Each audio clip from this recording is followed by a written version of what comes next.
Greetings, ladies and gentlemen. It is your favorite warlock, practicing necromancer. And in this video, I'd like to talk a little bit about three books that I highly recommend to people, especially in modern society. Now, in my last video, I went over 28 out of 32 to 33 books that I recommend to people if they really want to be successful in life. And, when you think about enrichment of your life or benefits to your life, it's not always about money, fame, and power. You can have all that stuff and still feel alone. You could have all that stuff and still not have satisfactory in who and what you become. So I wanted to kind of break this down a little bit. And there is a fourth book that I've recently ordered, and it was called Animal Farm by George Orwell. And this book here was all about the abuse of power. And we're seeing this today in a lot of different areas, from corporations to the government. So when I found that book, I wanted to order it because it really speaks to not only myself and my past as a practicing Satanist and how I got hooked on power and really went with that satanic aspect like most Satanists did when they get onto that path. But I also wanted to look at it as I've seen so many people rise and fall within tyranny because they were not grounded within the authority that was given to them. So, especially in the workforce, and then you have, like I said, the government, that you have everybody at each other's throat, and now that you got one person trying to change things, they're being attacked and basically trying to get, impeach them. But these three books I did mention in my last video, and I kind of wanted to talk about them a little bit. Fahrenheit 451 by Ray Bradbury. This book really blew my mind because of the fact that when you think about corruption and how things lead to such a state where information is being limited, denied, rejected, and then you have beings or people that have to go out. They have to confiscate certain items and books because they're deemed illegal now. They're deemed, to have, like, you can't even have gold in the United States anymore. You have to ship them to like a third world country and all that stuff. So, I mean, it kind of sucks because who doesn't like gold? Well, guess what? The government doesn't like gold because they can't tax you on it. Okay?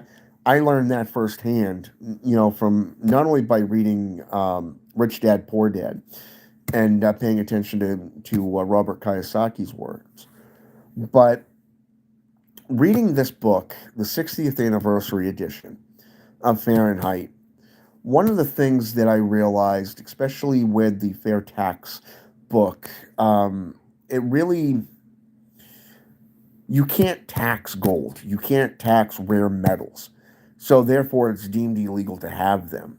And then when you think about other countries, older countries such as Russia, Africa, Germany even, you see where fascism took over, and you see where laws and statutes, especially when Christianity was on the rise, it started out good and then it got corrupted and became power hungry.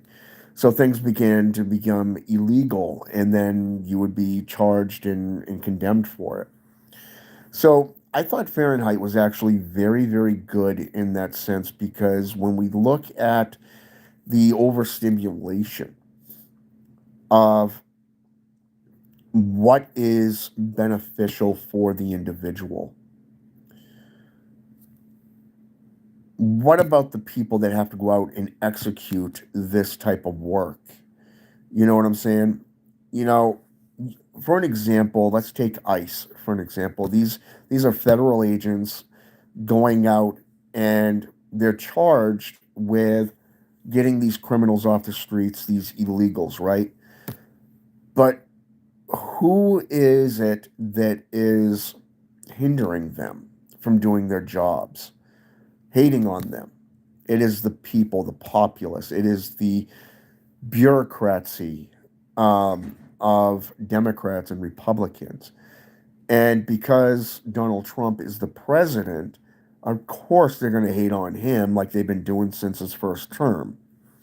They got pissed off that, a corporation, a multi-billionaire became president.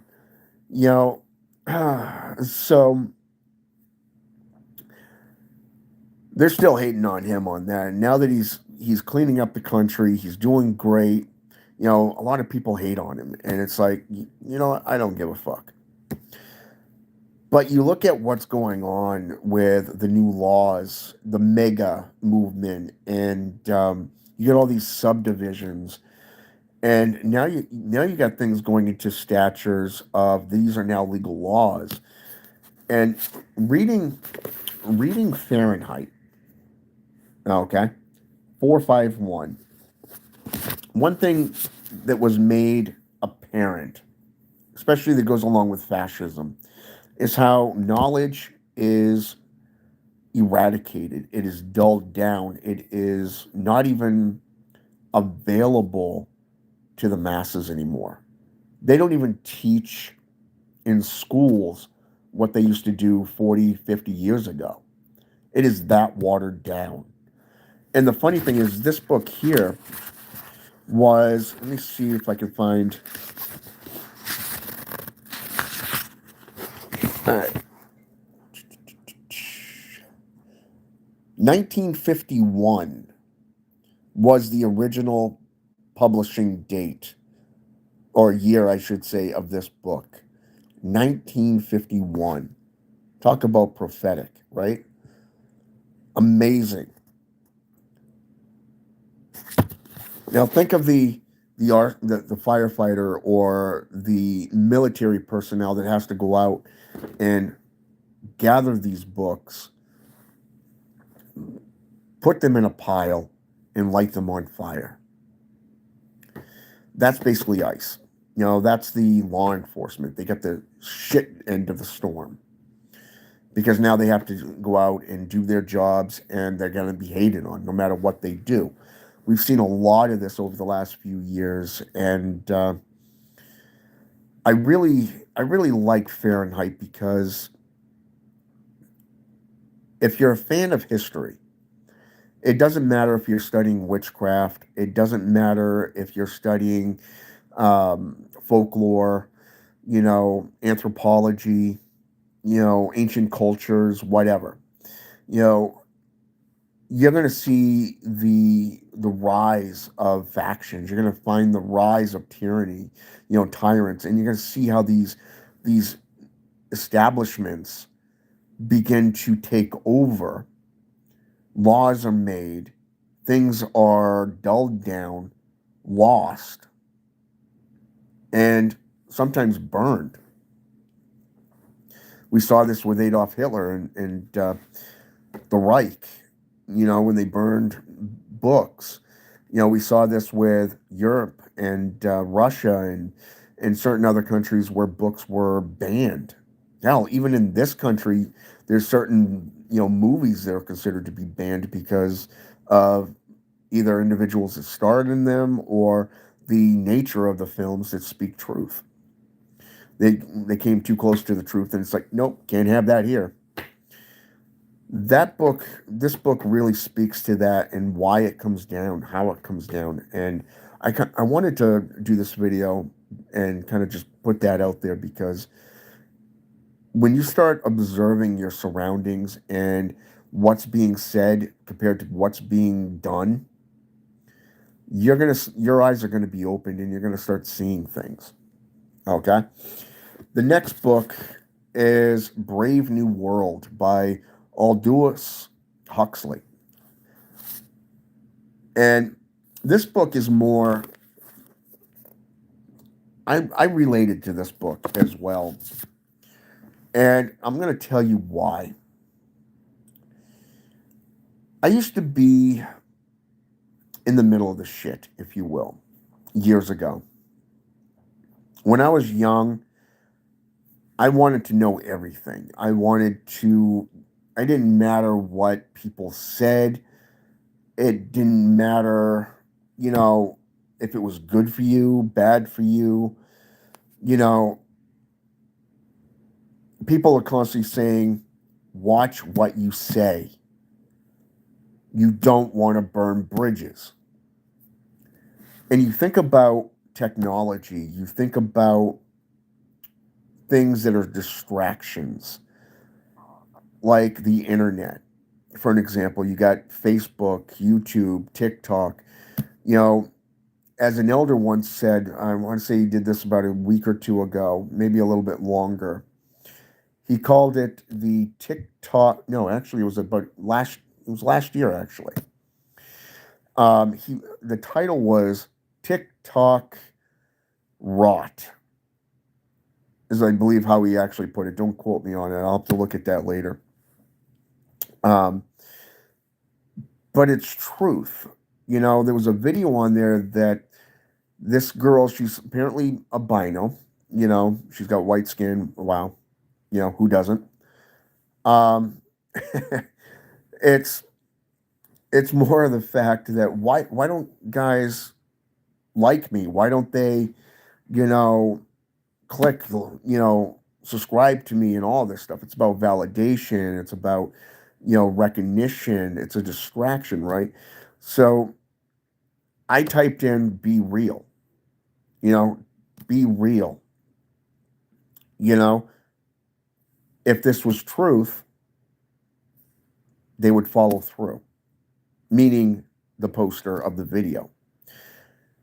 She would, if she really wanted the boyfriend that she was claiming, she would be talking to all the guys, eating up her comment section. Okay? Instead, you're only getting likes from other guys, you're only getting, you know what I'm saying? All that is a distraction. And it's about validation. And when I say I used to be like that, I used to get mad when months went by and not one of my videos got a like. Why did my videos not go above 40 likes? Why didn't, this, why that? And then you get people hating on you, and you don't really take the time to wonder why do they hate you? Doesn't have anything to do with me, right? Well, Brave New World, the reason I like this book is because of the fact that it really opened my eyes on the fact that so many people get so wrapped up in what's going on within temples, churches, synagogues, even on social media platforms. What's supposedly happening in the world. They don't stop to question, is this actually truth? Because anybody who's ever studied the news outlets know that 90% of it is nothing more than BS, with only 10%, 9 to 10% of it being actual fact. There's a pamphlet that's out there called 1440, and I forget who it's by, but once you've read that,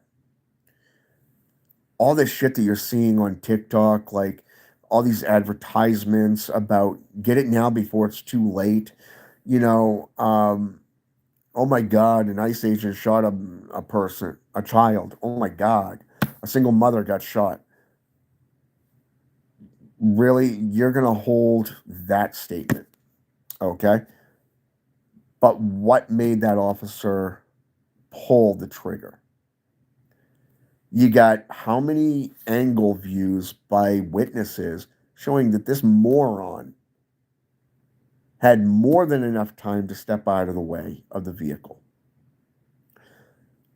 Different angles that clearly showed he was in no danger. So basically, he committed murder and should be punished, therefore, under the law of capital murder. Okay?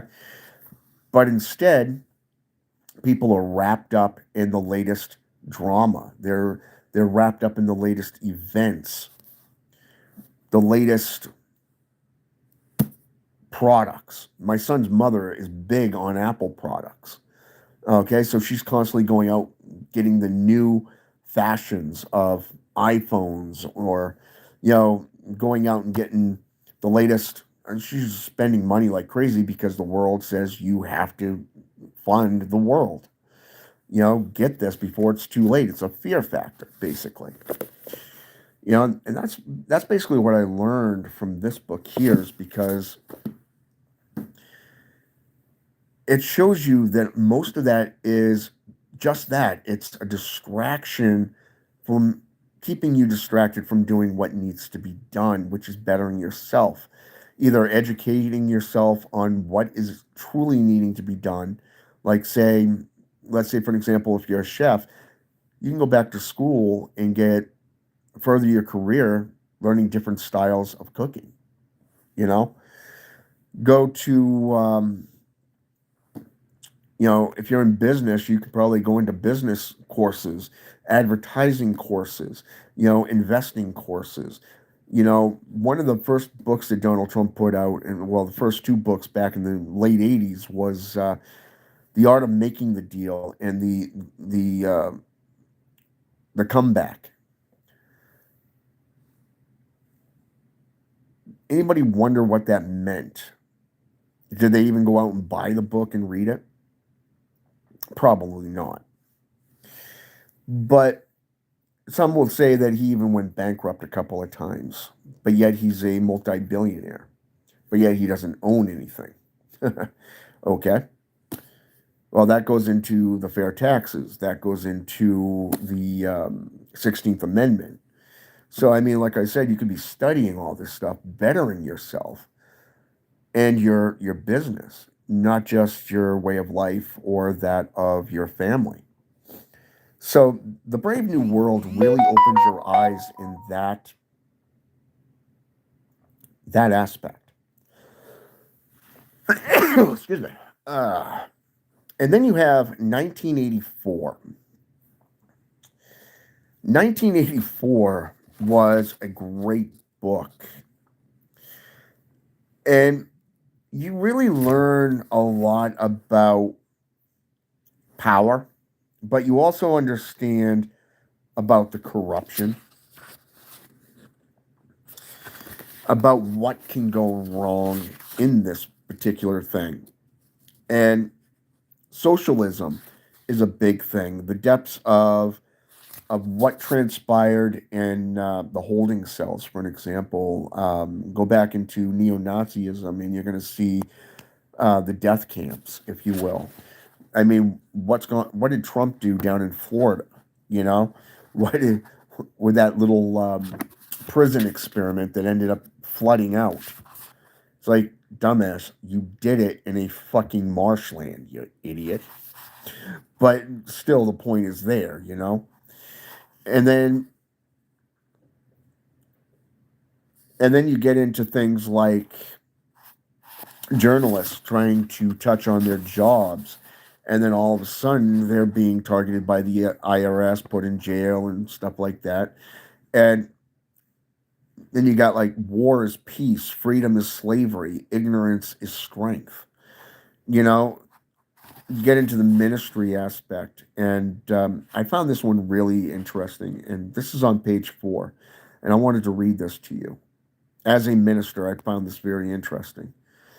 The ministry of truth, Minute Rue, and Newspeak was a sec here. I get up. There we go.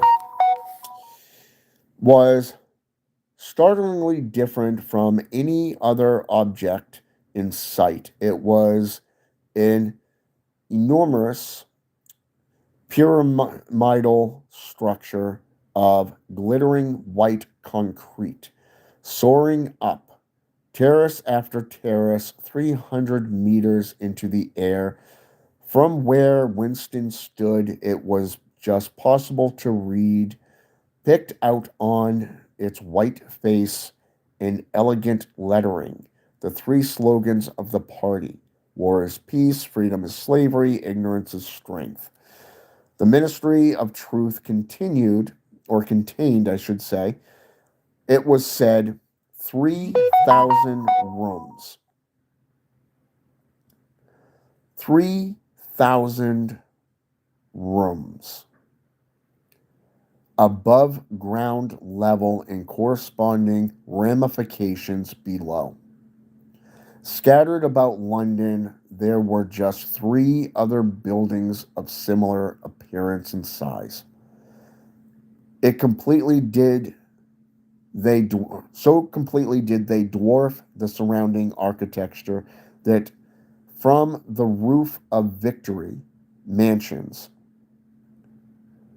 you could see all 4 of them simultaneously. They were the homes of the 4 ministries between which the entire apparatus of government was divided. The ministry of truth, which concerned itself with news, entertainment, education, and the fine arts. The ministry of peace, which concerned itself with war. The ministry of love, which maintained law and order. And the ministry of plenty, which was responsible for economic affairs. Their names in Newspeak: Minitru, Mini Pax, Mini Love, and Mini Plenty. Wow. Okay. So you're seeing, when you look at the ministry, when you look at the government, when you look at the different divisions from the government down to the people, how about in your corporations, your workforce? You see where these segregations are. You see how those in power are more afraid to lose that power, so they keep fighting. They keep adding to it and they keep changing things, because by taking away things from the menu, they're keeping you in suspense. Keeping you in suspense that this is only a limited time warranty, which causes you to go spend money right now. But at the same time, you speak on peace, but yet you wage war. You speak on love, but yet you hate people. Wow. Okay? So that little saying of war is peace, peace, and love and all that stuff, and really fits into today's world. Looking back at all the jobs I've had over 25 years, I see the same structure. I see the same setup. Those in false power who shouldn't even be in power, they come and go. My last job that I did as a opening, I watched them promote so many people 2 weeks into the job, only for them to turn around and vacate the premises. They left the company. I've watched general managers come and go repeatedly, while those elbow in the shit are what makes the company work. But then if you think monopoly, what did Robert Kiyosaki say? Poor Dad. The reason I stay in power is because I got people doing the work for me. Smart people. Make money work for you, not you work for the money.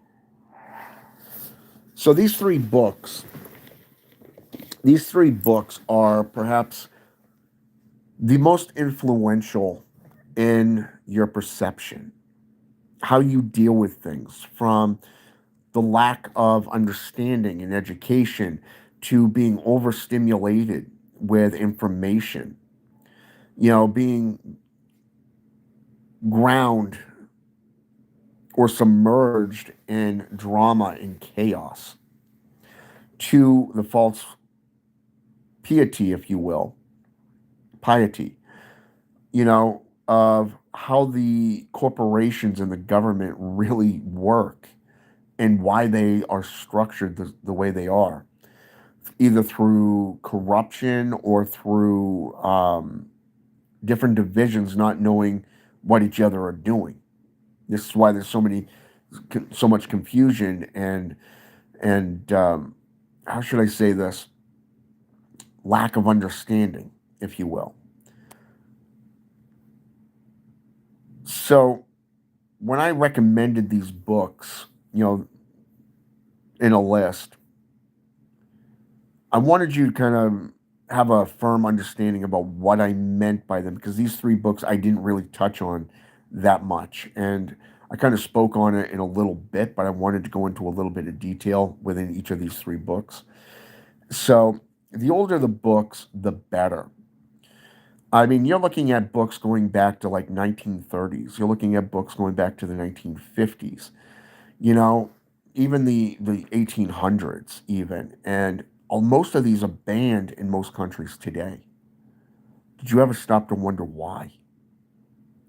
Did you ever stop to wonder why anything that's being banned is illegal? Why did they make it illegal? It's because if you actually understood your rights, if you actually had knowledge or education, true education, you wouldn't be falling for their BS. You wouldn't be a slave. You would be breaking those chains and becoming free. That's why I wanted to do this video. And like I said, I've actually ordered another book by George Orwell. I liked his work a lot, the way he put things out there. And this one's called Animal Farm. And Animal Farm is based off the hunger for power, the abuse of power, where the animals took over the farm, basically. Think Animal House from the 80s and early 90s area. Good movie, whereas this is a good book. The older the books, the better. Okay? You'll get closer to the truth and the way things were than things today. So with that said, have a good day, a good night, wherever you are in the world, and always back things up with multiple sources and references, and always make yourself available to the public. Okay? I always try to leave you guys with knowledge and a little bit of gnosis, because I want you guys to learn through doing the work. If I give you some pieces of information that's going to benefit you, I know you'll probably take it if you are self-motivated enough to actually change and want to change. And I know you'll go out and get the work and put the time and effort into it. So, with that said, have a good day and a good night. And until next time, have a good night.